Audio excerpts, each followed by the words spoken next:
Good morning, friend. Welcome to my YouTube channel, Sri Sai Foundation English State.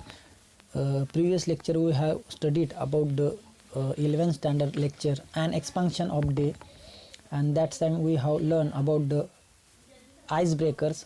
Today we have learned about the expansion of ideas, details in line to line and word to word. So guys, open the page number 19.8. Expansion of idea. मित्रांनो, expansion of idea म्हणजे काय? कल्पना विस्तार, जो आपण मागील लेक्चरला बघितला आहे. तर याच्यामध्ये आपल्याला एक्सपान्शन ऑफ आयडियामध्ये डिटेलमध्ये बघायचं आहे मित्रांनो. तर त्याच्या अगोदर जर तुम्ही या यूट्यूब चॅनलला जर सबस्क्राईब केलं नसेल तर निश्चित अगोदर पहिले सबस्क्राईब करा आणि नोटिफिकेशन या बेल आयकॉनवर क्लिक करा, जेणेकरून माझे येणारे प्रत्येक व्हिडिओज त्याची फ्युचरमध्ये तुम्हाला नोटिफिकेशन कळत राहील मित्रांनो. तर चला वेळ वाया न घालवता आपण स्टार्ट करूया. Expansion of idea. Expansion of idea is to elaborate an idea in a paragraph form. Expansion of idea म्हणजे काय? कल्पना विस्तार. कल्पना विस्तार नेमका म्हणजे काय? Is to elaborate. इलॅबोरेट म्हणजे काय? विस्तीर्ण, की ज्याला विस्तृतपणे म्हणतो आपण. Is to elaborate an idea in a paragraph form. Paragraph म्हणजे काय? परिच्छेद किंवा त्याला आपण पॅराग्राफ म्हणू शकतो. तर फॉर्म म्हणजे स्वरूप. परिच्छेदाच्या स्वरूपात असणारी एकाधिक विस्तृत आयडिया म्हणजे काय? Expansion of idea. त्याची डेफिनेशन केली मित्रांनो. जर तुम्हाला कधी परीक्षेला जर कधी प्रश्न विचारला गेला तर तुम्हाला एखाद्या वेळेस डेफिनेशन म्हणून सुद्धा एक प्रश्न विचारला जाऊ शकतो. त्यावेळेस तुम्हाला एक्सपान्शन ऑफ आयडियाची एक शॉर्टकट अशी डेफिनेशन आहे. काय? Expansion of idea is elaborate an idea in a paragraph form. त्याच्यानंतर बघा मित्रांनो, पॅराग्राफ नेमकं काय? A para is necessarily a series of a connected sentence which develop one topic sentence.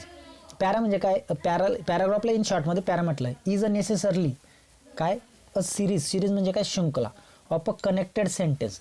काही जी वाक्य असतात त्या वाक्यांची जी काही शृंखला असते ना, आवश्यक असलेली, त्या शंक्यांपासून एक पॅरा तयार होतो. Which develop one topic sentence, की जो कशामुळे विकसित होतो? कुठला तरी एक विषय असेल आणि त्या विषय वाक्यांपासून, त्या वाक्यांची एक शृंखला असेल, त्या शृंखलापासून एक पॅराग्राफ तयार होतो. तो पॅराग्राफचाच एक्सपान्शन ऑफ आयडियाचा एक भाग आहे मित्रांनो. पुढे बघा, टॉपिक सेंटेन्स. टॉपिक सेंटेन्स म्हणजे काय? विषय वाक्य. आता विषय वाक्य नेमकं काय? It is a subject. हा काय असतो? एक विषय असतो. त्याच्यात काय अजून? प्रिपोजिशन, ज्याला आपण प्रवृत्ती म्हणू शकतो. प्रिपोजिशन हा एक ग्रामॅटिकल एक वर्ड वेगळा येतो, की ज्याला आपण प्रवृत्ती म्हणू शकतो. Propositions. Statement express in a sentence, की ज्याच्यामध्ये स्टेटमेंट म्हणजे काय? वाक्य जे काय केले असतात एक्सप्रेस केले असतात, म्हणजे व्यक्त केले असतात. कशामध्ये? इन अ सेंटेन्स, वाक्यामध्ये त्याला एक्सप्रेस केलेले असतात. A good topic sentence is brief and encapsulate the central theme. याच्यामध्ये काय सांगितलं? अ गुड टॉपिक सेंटेन्स, एखादा चांगला जो उत्तम असा जो विषय वाक्य असेल, इज अ ब्रीफ, ते काय असतं? थोडक्यात असतं. अँड इनकॅप्सुलेट म्हणजे त्याला काय? इनकॅप्सुलेट म्हणजे काय? ज्याला आपण बंधनमध्ये ठेवतो किंवा बांधता येणं, अशा हिशोबाने आलं आहे. तर या ठिकाणी काय असतं? टॉपिक सेंटेन्समध्ये काय असतं? एखादा सब्जेक्ट असतो आणि ज्याच्यामध्ये काय केलं तर वाक्यांच्या थ्रू ते एक्सप्रेस केलेलं असतं. आणि एखादा गुड टॉपिक, एखादा चांगला जो विषय असतो तो कसा असतो? थोडक्यात. एक्सपान्शन ऑफ आयडिया म्हणजे काय? त्याला कल्पना विस्तार म्हणतोय, पण एखादी थोडक्यात असणारी आयडिया किंवा थोडक्यात असणारा सेंटेन्स, त्याला काय केलं जातं? एक सेंट्रल थीम मानलं जातं आणि त्याला एक्सप्लोर केला जातो. म्हणजे मित्रांनो, याला तुम्हाला जर ग्रामीण भागातलं जर मला एक उदाहरण द्यायचं जर म्हटलं तर या ठिकाणी तुम्हाला एक उदाहरण देता येईल, की जसा एखादा शेतकरी असतो आणि त्या शेतकऱ्याला शेतात जमीनमध्ये त्याच्या शेतीमध्ये जो त्यावेळेस पेरणी करतो, तो पेरणी करत असताना त्याच्याकडे काहीतरी 1 किलो धान्य असतं आणि त्या 1 किलोच्या धान्यामधून त्याला पोतभर धान्य करायचं आहे. सेम ॲज इट इज तुमच्याकडे कुठलं तरी एखादं विषय वाक्य असेल आणि त्या विषय वाक्याच्या हिशोबाने तुम्हाला काय करायचं? एक्सपान्शन करायचं, म्हणजे विस्तृतीकरण करायचं आहे. आलं मित्रांनो लक्षात? त्याच्यानंतर बघा, पुढे बघा, ideally it is a written in a 3 parts. आता सामान्यपणे म्हणजे काय? कशा पद्धतीने लिहिलं जातं? 3 पार्ट्समध्ये लिहिलं जातं. याचा पहिला पार्ट आहे इंट्रोडक्टरी पॅरा, ज्याला म्हणतो काय? परिचयात्मक परिच्छेद. पॅरा म्हटल्यानंतर शॉर्टकटमध्ये पॅराग्राफ म्हणतो मित्रांनो आपण त्याला. इंट्रोडक्टरी म्हणजे काय? परिचयात्मक पॅरा, की ज्या ठिकाणी तुम्हाला जे कुठला एक टॉपिक सेंटेन्सचं जे वाक्य दिलं असेल, सेंटेन्स दिलं असेल, त्या सेंटेन्सचं तुम्हाला काय करायचं आहे? परिचयात्मक एक पॅरा लिहायचा आहे.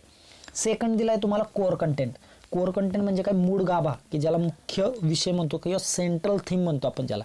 तुम्हाला जे एक विषय वाक्य दिलं त्या विषय वाक्याचा मुख्य गाभा काय, कोर कंटेंट काय, मेन थीम काय, मेन सब्जेक्ट काय, तो त्या ठिकाणी तो तुमचा एक पॅरा येतो. आणि तिसरा येतो मित्रांनो तुमचा आहे तो कन्क्लुडिंग पॅरा. कन्क्लुडिंग पॅरा म्हणजे काय, ज्याला आपण निष्कर्ष म्हणतो. मित्रांनो तुम्ही आता 10वीपर्यंत काहीतरी एक विज्ञानाच्या याच्यामध्ये प्रयोग बघितले असेल, कुठल्याही प्रयोगाची कृती केल्यानंतर तुम्ही शेवटी निष्कर्ष काढतात मित्रांनो. त्याचप्रमाणे तुम्हाला जर एखादं कुठलं तरी एक विषय वाक्य दिलं असेल, त्या वाक्याचं तुम्हाला एक्सपान्शन ऑफ आयडिया करायचं आहे. आणि ते एक्सपान्शन ऑफ आयडिया करत असताना शेवटी तुम्हाला एक त्या वाक्याच्या हिशोबाने निष्कर्ष करावा लागतो. That's call including para. So here also एक नोट दिली या ठिकाणी, काय, topic sentence can never be remove from the paragraph. मित्रांनो या ठिकाणी एक सगळ्यात महत्त्वाची नोट दिली बघा, काय, तुमचा जो टॉपिक सेंटेन्स आहे, ज्या सेंटेन्सचं तुम्हाला वाक्य दिलंय ते वाक्य तुम्ही काढू शकत नाही. म्हणजे कशामध्ये, नेवर बी रिमूव्ह म्हणजे काढून टाकलं फ्रॉम द पॅराग्राफ. जर तुम्हाला एखादं स्टेटमेंट दिलं आणि त्या स्टेटमेंटचं तुम्हाला एक्सपान्शन ऑफ आयडिया करायचं आहे आणि ते एक्सपान्शन ऑफ आयडिया करत असताना तुम्ही ते वाक्य विसरायचं नाही, त्या वाक्याचा उपयोग तुम्हाला ते पॅराग्राफमध्ये करायचा आहे. नाहीतर आपण ज्या वाक्याचा आपल्याला विषयामध्ये एक्सपान्शन ऑफ आयडिया करायचं आणि त्या वाक्याचं आपण त्या पॅराग्राफमध्ये जर टाकणार नाही तर आपला एक्सपान्शन ऑफ आयडिया सक्सेसफुल होणार नाही. So it's a very necessary full that's for here the note down that topic sentence can never be remove from your paragraph. त्याच्यासाठी तुमचं टॉपिक सेंटेन्स त्या एक्सपान्शन ऑफ आयडियाच्या पॅराग्राफमध्ये टाकणं महत्त्वाचं आहे. तर मित्रांनो आपल्याला ज्या ते 3 पार्ट्स दिले त्या 3 पार्ट्सपैकी पहिला पॅरा दिला आहे आपल्याला काय, introductory para. What is the internal in the introductory para. आता या इंट्रोडक्टरी पॅरामध्ये नेमकं काय असतं ते बघायचं आपल्याला. A good paragraph is always associated with a topic sentence either at the beginning, in the middle or the end. आता good paragraph, आता उत्तम किंवा चांगला पॅराग्राफ काय असतो, कसं असतो माहिती काय, इज ऑलवेज असोसिएटेड, तो नेहमी कशाशी संबंधित असतो, असोसिएटेड विथ म्हणजे काय, ज्याशी संबंधित, कशाशी, अ टॉपिक सेंटेन्स. तुमचा जो विषय वाक्य आहे ना त्याच्याशी संबंधित तो तुमचा पॅरा असतो. आयदर एकतर, नाहीतर काय, at the beginning, in the middle or the end, एक तर सुरुवातीचा, एक तर मध्यान्न किंवा शेवटी. या हिशोबाने कुठेतरी एक विषय वाक्य आलेलं असेल, त्या विषय वाक्याच्या हिशोबाने तुमचा तो पॅरा परिपूर्ण असतो. ठीक आहे. याच्यात जर सरळ जर धरायचं म्हटलं तुम्हाला एक मित्रांनो मला एक लेटेस्ट उदाहरण देण्याची जास्त सवय आहे. तुम्हाला याच्यात जर उदाहरण द्यायचं म्हटलं तर मित्रांनो कुठलाही तुम्ही जर एखादा मूव्ही बघितला असेल, पिक्चर बघितला असेल, तर त्या पिक्चरचं कुठलं तरी एक नाव दिलं जातं पिक्चरला. तर त्या पिक्चरचं नाव कुठल्या तरी पिक्चरमध्ये एक तर स्टार्टिंगला येत असेल किंवा एंडला येत असेल किंवा मध्यांमध्ये येत असेल, पण येतच. सेम तशाच पद्धतीनं तुमचा इंट्रोडक्टरी पॅराचं जे टॉपिक सेंटेन्स असतं ते कुठल्या तरी पॅरामध्ये एक तर बिगिनिंगला, एक तर मिडलला किंवा एक तर एंडला हे मस्ट असतं किंवा आलेलं असतं. पुढे बघा, द सिम्बॉलिझम म्हणजे काय, प्रतीक, or the idea should be clearly understood. या ठिकाणी जे काही तुमचं प्रतीक असेल किंवा तुमचं जी काही कल्पना आहे, शुड बी क्लिअरली अंडरस्टूड, त्या ठिकाणी तुम्हाला काय स्पष्टपणे समजली गेली पाहिजे. द लिटरल, सिम्बॉलिक, मेटाफॉरिकल, ज्याला आपण म्हणतो लिटरल म्हणजे काय, ज्याला आपण शब्दशः किंवा शाब्दिक म्हणतो. सिम्बॉलिक म्हणजे काय, प्रतिकात्मक. मेटाफॉरिकल म्हणजे काय, ज्याला रूपक म्हणतो.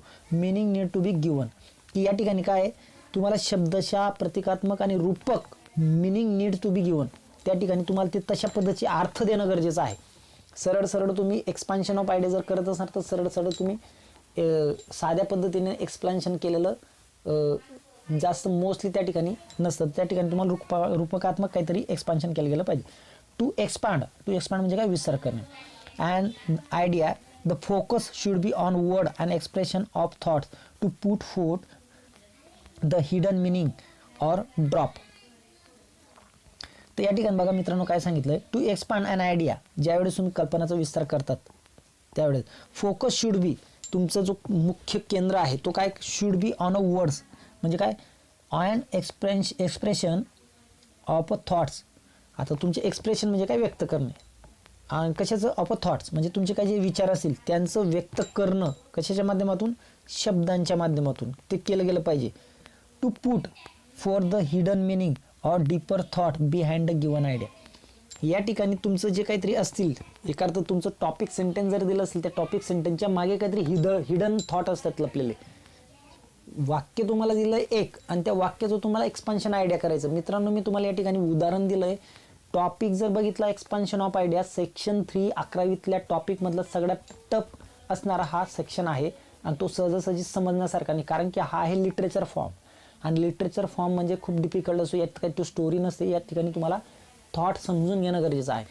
याच्यासाठी तुम्हाला समजण्यासाठी दुसरं जर उदाहरण दिलं की तुमच्याकडे कुठेतरी एका टोपलीवर भुईमुगाच्या शेंगा दिलेल्या आहेत आणि त्या शेंगांपासून तुम्हाला काय करायचं आहे, शेतात पेरणी करून पोतभर शेंगा करायच्या आहेत. म्हणजे तुम्हाला दिलेलं एक वाक्य आहे आणि त्या एक वाक्यापासून तुम्हाला असंख्य वाक्य करायचं आहे पॅराफॉर्ममध्ये.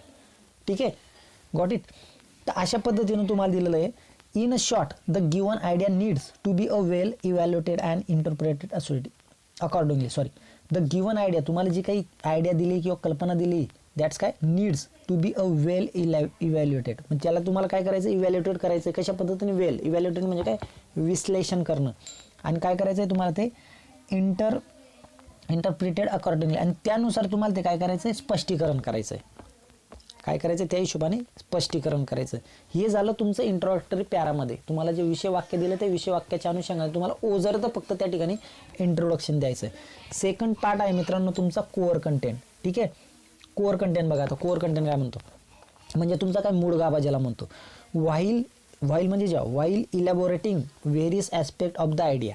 कशाचे, तुमची एखादी जी आयडिया आहे किंवा कल्पना आहे त्याची ॲस्पेक्ट म्हणजे पैलू किंवा अंग, ज्यावेळेस तुम्ही वेगवेगळे अंग त्या ठिकाणी काय करणार, इलॅबोरेट करणार म्हणजे विस्तार करणार त्यावेळेस. While elaborate various aspect of the idea.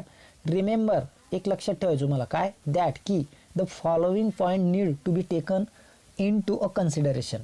Following म्हणजे काय, खालील पॉईंट्स म्हणजे काय, मुद्दे. नीड टू बी तुम्हाला गरजेचं आहे, कशाचं, taken into consideration. Consideration म्हणजे काय, लक्षात घेणे किंवा विचारात घेणे. तुम्हाला विचारात घेणं गरजेचं आहे. कुठले, खालील point.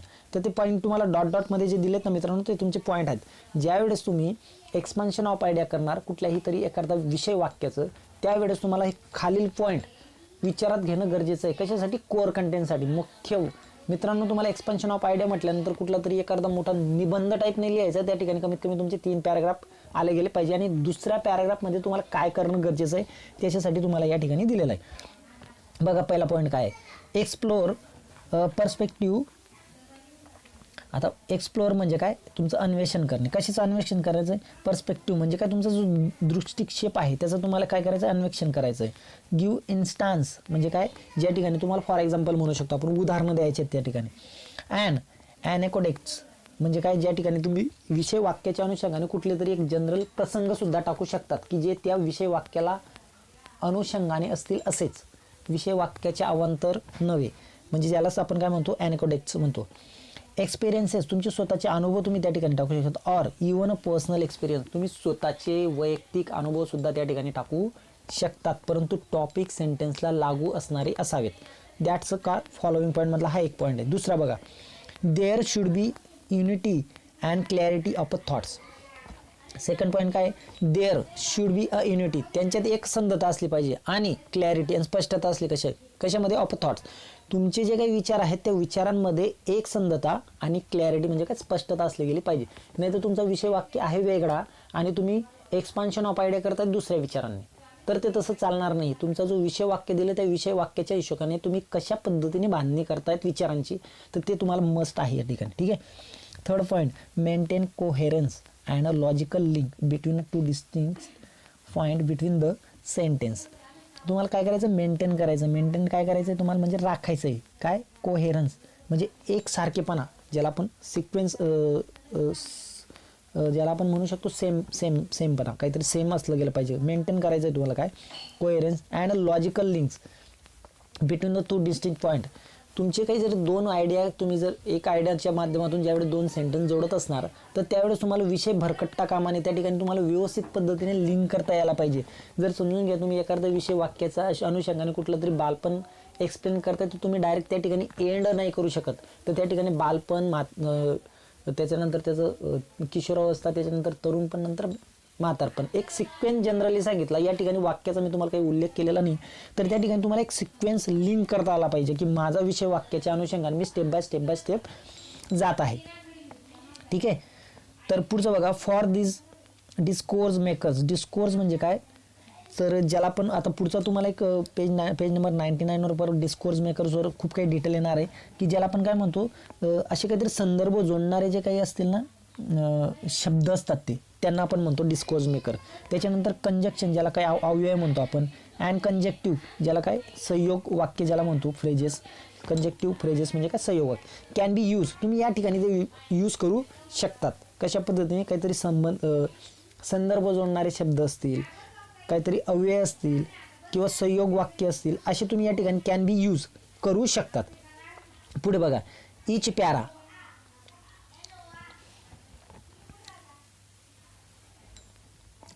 Sorry each paragraph or point should support the central idea. each para म्हणजे काय, प्रत्येक पॅराग्राफ जो तो और किंवा पॉईंट किंवा तुमचा मुद्दा असेल, should support the central idea. तुमचा जो काही प्रत्येक पॅराग्राफ असेल किंवा कुठला मुद्दा असाल, तुम्ही एक्सपान्शन ऑफ आयडिया करत असाल, तो कशाला सपोर्टेड असला पाहिजे, तुमचा जो सेंट्रल आयडिया म्हणजे तुमचा जो टॉपिक सेंटेन्स आहे त्याच्याशी सपोर्टेड असला पाहिजे. मी तुम्हाला मगाशीच बोललेलं की काय, तुमचा विषय अवांतर होता कामा नये कशा करताना, एक्सपान्शन ऑफ आयडिया करत असताना.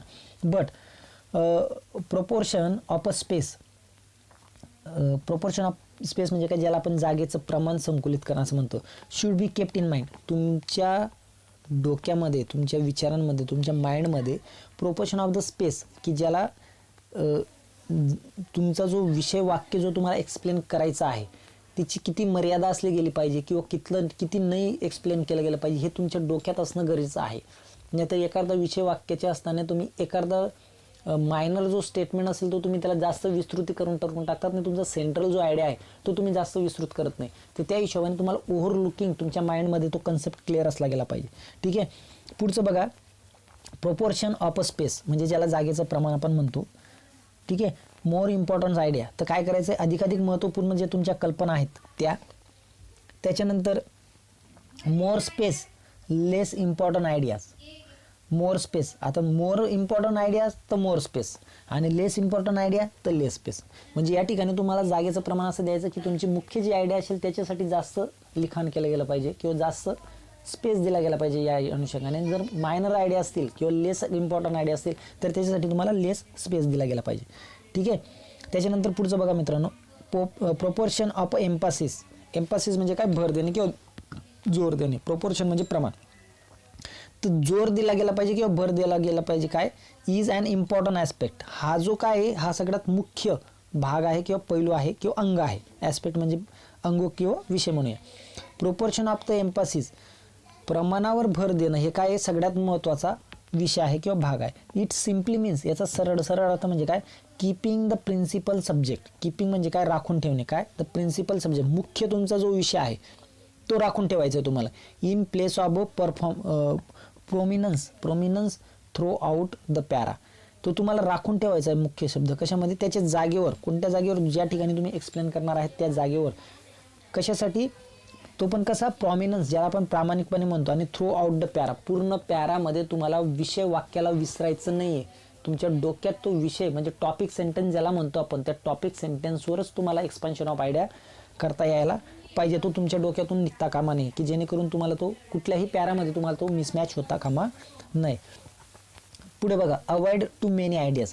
अवॉइड म्हणजे काय, टाळणे. तुम्हाला टाळायचं आहे. काय टाळायचं आहे, मेनी आयडियाज, जे काही वेगवेगळ्या प्रकारचे तुमचे काहीतरी खूप काही कल्पना असतील त्यांना तुम्हाला टाळायचं आहे. त्याच्यानंतर पुढे बघा, remember this is the most creative part.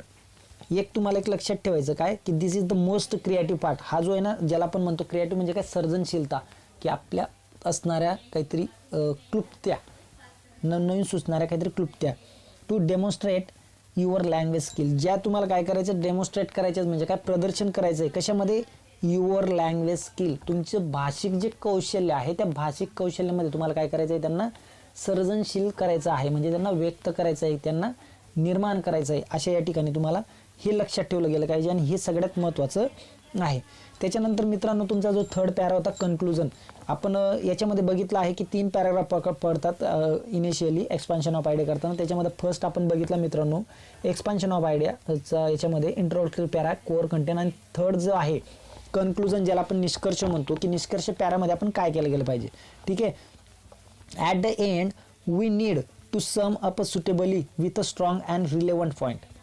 At the end म्हणजे सगळ्यात शेवटी काय, मग आपल्याला कशाची गरज आहे, we need to sum up suitably with a strong and relevant point. या ठिकाणी तुम्हाला काय करायचं आहे, स्ट्रॉंग म्हणजे एकदम मजबूत आणि रिलेव्हंट पॉईंट. म्हणजे जर मित्रांनो तुम्हाला जर कुठलं तरी एखादं वाक्य दिलं आणि त्याच्यानंतर जर तुम्हाला कुठेतरी त्याचा एंड करायचा आहे, म्हणजे समजून घ्या बॅड वर्क्समॅन ब्लेम्स हिज टूल्स. एखादा जो अकुशल कारागीर असतो तो काय करत असतो, तो त्याच्या साहित्यांना दोष देत असतो. तर याच्या अनुषंगाने तुम्हाला कुठेतरी असून एखादी एक म्हण किंवा प्रोवर्ब रिलेटेड, त्याच्याशी कुठेतरी रिलेटेड असणारी, तर ते त्या ठिकाणी तुम्ही त्या ठिकाणी मांडू शकतात. जसं तुम्हाला आपल्या ग्रामीण भागातली एक म्हण मित्रांनो, ज्याला आपण म्हणतो की तुम्हाला जर स्वयंपाक करता येत नसेल तर तुम्ही ओले लाकडं म्हणतात आणि नाचता येत नसेल तर अंगण वाकडं म्हणतात. अशा पद्धतीची एक ग्रामीण भागातली पण एक म्हण मित्रांनो.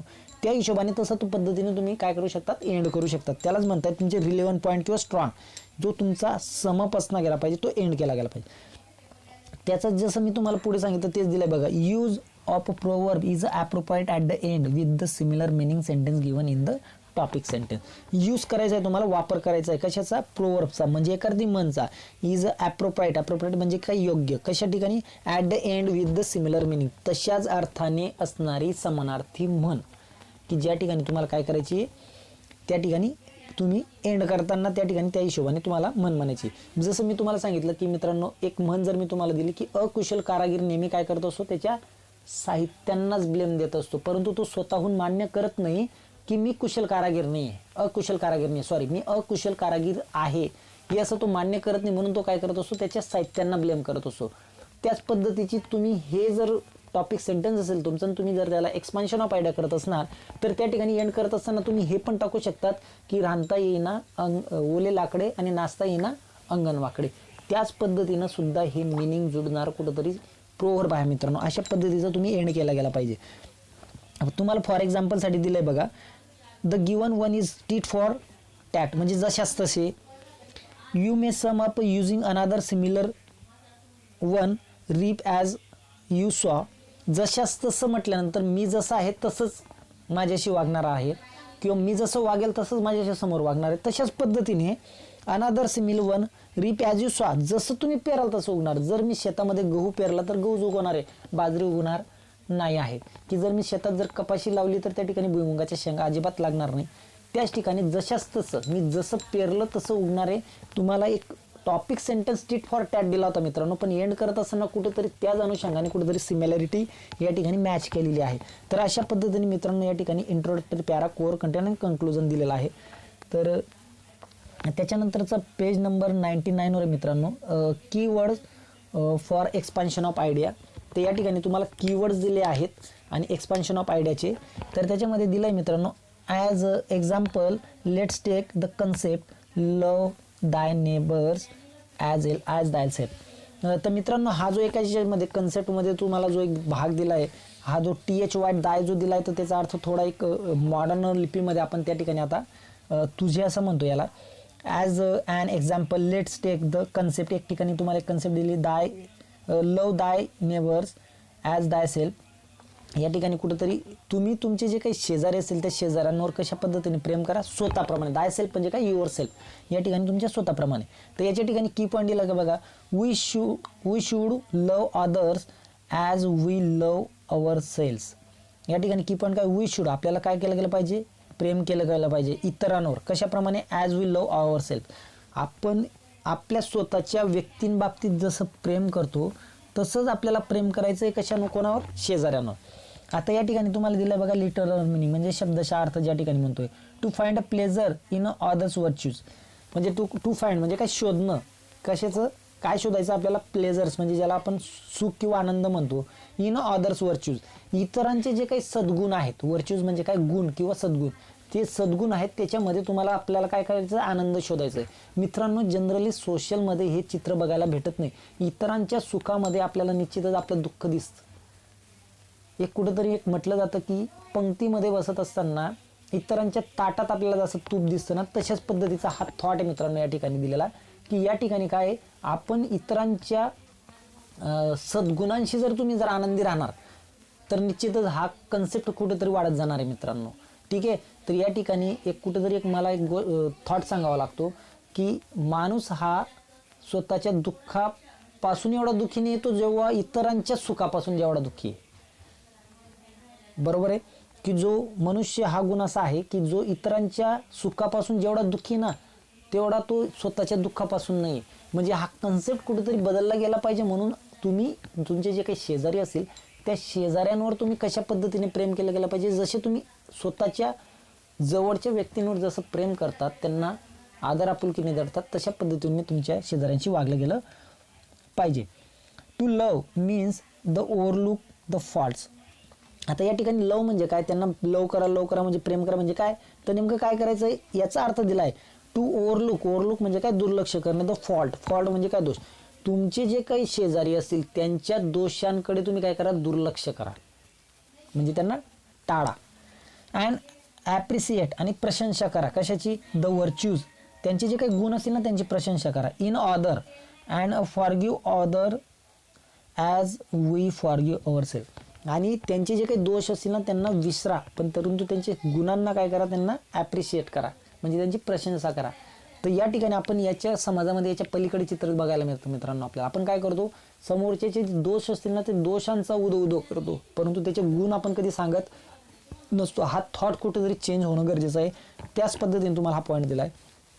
तिसरा पॉईंट दिला मित्रांनो, expansion of the different aspect of the topic sentence. Expansion म्हणजे काय, तुम्हाला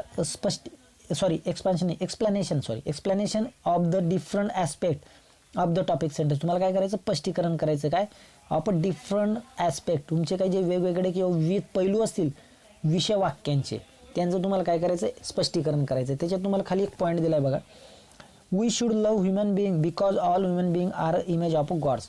आपल्याला काय केलं पाहिजे, मानव जातीवर काय केलं गेलं पाहिजे, प्रेम केलं गेलं पाहिजे. ह्युमन बिईंग म्हणजे काय, मानवजात. कारण because all human beings are the image of God's.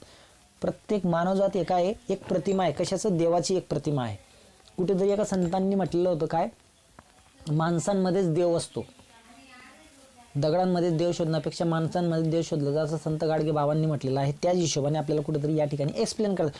मित्रांनो, या ठिकाणी तुमचं जेवढं जास्त वाचन असेल, जेवढं अवांतर तुम्हाला वाचनाचं नॉलेज असेल, तेवढेच तुम्ही थॉट या ठिकाणी एक्सप्लेन करू शकतात. कारण की या ठिकाणी तुम्हाला एक्सपान्शन ऑफ आयडिया करणं म्हणजे तुम्हाला एक वाक्य दिलेलं असेल आणि त्या वाक्याला तुम्हाला विस्तृत करायचं आहे, त्याच्यासाठी तुमच्याकडे वाचन असणं गरजेचं आहे. या ठिकाणी काही असा पाठातला टॉपिक आहे त्याला एक्सप्लेन करायचं असं काही येणार नाही. या ठिकाणी कुठली प्रोवर पण असू शकते, कुठलाही थॉट असू शकतो, कुठलाही कोट असू शकतो किंवा कुठलाही सुविचार पण असू शकतो. ठीक आहे. बी भाग दिलाय तुम्हाला, love is a fundamental essence. आता लव काय आहे, प्रेम काय, एक फंडामेंटल इसेन्स आहे, एक प्रकारचं मूलभूत तत्व आहे. ऑफ ऑल जॉयज, प्रत्येकाचं एक म्हणजे ऑफ ऑल जॉयज म्हणजे काय, ज्याला आपण आनंद म्हणतो. आणि गुडनेस अँड अ प्लेजर. लव हे असं एक तत्व आहे की जे काय करतं, जॉयज आणि गुडनेस म्हणजे त्याला आपण सदाचार म्हणतो, आणि प्लेजर म्हणजे काय, ज्याला सुख किंवा आनंद म्हणतो. हे अशा प्रकारचं एक मूलभूत तत्व आहे. लव काय करतं, इन्श्युअर्स म्हणजे काय, ज्याला रुजवतो. काय करतो, रुजवतो. काय, पीस अँड हार्मोनी, ज्या ठिकाणी काय करतो, शांतता आणि सुसंवाद त्या ठिकाणी रुजवतो. त्याच्यानंतर मित्रांनो तुम्हाला दिलंय बघा, लव क्रिएट बॉन्डिंग. लव काय करतं माहिती का, क्रिएट करतं म्हणजे निर्माण करतं. काय करतं, बॉन्ड, ज्याला बॉन्डिंग म्हणतो, काय, बंधन. लोकांमध्ये लोकांना जोडून ठेवण्याचं काम काय करतं, प्रेम करतं. आणि आपुलकीची एक जिव्हाळ्याचं नातं निर्माण करण्याचं काम काय करतं, लव करतं, ज्याला बॉन्डिंग म्हणतो आपण. त्याच्यानंतर दिलंय मित्रांनो, loving someone is a protecting them from harm. Loving काय करतं, समवन इज अ प्रोटेक्टिंग, एखाद्याला काय करतो, प्रोटेक्ट करतो म्हणजे संरक्षण करतो. कशा, देम फ्रॉम हार्म, एखाद्या संकटापासून प्रोटेक्ट करण्याचं काम काय करतं, लव करतो. फायटिंग फॉर देअर राईट्स, आणि काय करतं, फायटिंग म्हणजे काय करतं, ते एक लढा देतं. कशासाठी, फॉर देअर राईट्स, त्याचे स्वतःचे राईट्स म्हणजे काय, अधिकार ज्याला म्हणतो, अधिकार यांच्यापासून काय करतं, फाईट करण्यासाठी त्याला काय करतं, एक मोटिवेशनल आहे ते. अँड वर्किंग अगेन्स्ट इनजस्टिस, आणि काय करतं, वर्किंग म्हणजे काय करतं, काम करतं किंवा लढा करतो. कशासाठी, अगेन्स्ट द इनजस्टिस, ज्या अन्यायाच्या विरुद्ध लढण्यासाठी काम काय करतं. या ठिकाणी तुम्हाला लवच्या बाबतीत तुम्हाला एक्सप्लेनेशन दिलं मित्रांनो. तुम्हाला विषय वाक्य काय होतं तुमचं, विषय वाक्य तुमचं काय होतं, लव दाय नेबर्स ॲज दाय सेल्फ, म्हणजे तुमच्या शेजाऱ्यांवर तुम्ही प्रेम करा जसं तुम्ही तुमच्या स्वतःच्या रिलेटिव्हजवर जसं करतात, घरातल्या व्यक्तींशी जसं प्रेम करतात तसं शेजाऱ्यांवरही करा. ही कन्सेप्ट तुम्हाला एक्सप्लेन करायची. आता मित्रांनो जर बघितलं तुमचे की पॉईंटमध्ये तुम्हाला कुठेतरी इंट्रोडक्टरी पॅरा दिला, त्याच्यानंतर तुम्हाला कुठेतरी कोअर कंटेंट दिला ना, तर शेवटी तुम्हाला कन्क्लुजन दिलंय बघा. इफ एव्हरीवन प्रॅक्टिस जर समजून घ्या, प्रत्येकाने प्रॅक्टिस म्हणजे काय कृतीत जर आणलं, काय लव युअर नेबर्स, की शेजाऱ्यांवर प्रेम करलं, the word would operate with the far greater degree of patience. तर काय होईल, जग पूर्ण काय होईल माहिती का, operate with the far greater, खूप मोठ्या प्रमाणात काय होईल, डिग्री ऑफ पेशन्स, ज्याच्यामध्ये आपण खूप काय संयम जो म्हणतो, पेशन्स म्हणजे काय संयम असेल. त्याच्यानंतर तुमचं काय, ज्याला टोलरंट म्हणतो, जी असहिष्णुता जे असते लोकांच्या मनामध्ये, ती काय होईल, कमी होईल. लोकांमध्ये काय संयम असेल. अंडरस्टँडिंग म्हणजे काय, ज्याला आपण समजण्याची कौशल्य किंवा कम्युनिकेशन म्हणजे सुसंवाद. ॲप्रिसिएशन म्हणजे काय, कृतज्ञता. युनिटी म्हणजे काय, एकसंधता किंवा एकात्मता एक्सेट्रा. हे सगळे गुण काय, फार ग्रेटर डिग्री ऑफ म्हणजे खूप काही मोठ्या प्रमाणात काय होईल, कृतीत येतील जर तुम्ही शेजाऱ्यांवर जर प्रेम करायचं म्हटलं तर. दिस वन प्रिन्सिपल वूड ट्रान्सफॉर्म, हे जे काही तुमचं प्रिन्सिपल आहे, वूड ट्रान्सफॉर्म ह्युमन हिस्ट्री, आणि हे काय करून टाकेल, ट्रान्सफॉर्म करून टाकेल म्हणजे बदल करून टाकेल. कशामध्ये, तुमच्या मानवी इतिहासामध्ये सगळ्यात महत्त्वाचा बदल करणारा हे आहे. When we love each other, आणि ज्या वेळेस आपण एकमेकांना प्रेम करू त्याच वेळेस काय करू, take a pleasure in each other, आणि एकमेकांना प्रेम करू आणि एकमेकांना प्रेम देऊ किंवा आनंद देऊ.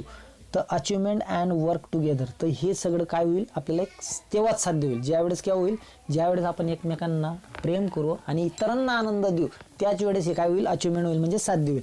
अँड वर्क टुगेदर, आणि त्याच वेळेस एकमेकांशी आपण काम करू.